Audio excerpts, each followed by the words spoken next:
A day in my life as a living organism here in Philippines and a content creator.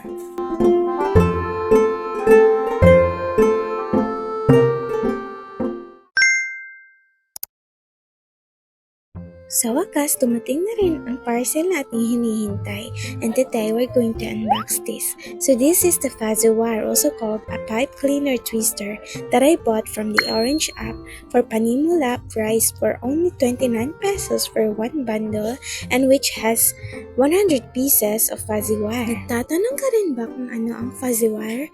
Ito nga pala ang another name for pipe cleaners or chenille stems, which are soft, pliable crafting materials made of fuzzy chenille fibers wrapped around a bendable wire. At ito nga pala ang nauuso ngayon na raw materials for making flower bouquet. Nagagamit din siya for decorations, toys, kitchens, and DIY projects. Alright, ano nga ba ang meron sa fuzzy wire? Bakit marami ang nahuhumaling na bumili dito at ginagawang mga flower bouquet? Unang-una dyan ay easy to use lang siya.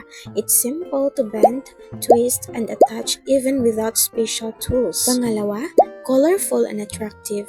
It comes in many colors and designs that make creations look better. At nakakaganda talaga siya sa bouquet mga ate ko. Number 3, of course, very affordable lang siya. And as I've mentioned earlier, nabili ko lang siya for only 29 pesos. At hindi lang yan mga ate ko. Meron ding ibang shop na nagbebenta na mas mababa pa sa price na nabili ko. At panghuli mga ate ko, versatile siya. It can be made into animals, jewelry, decorations, phone stands, and more.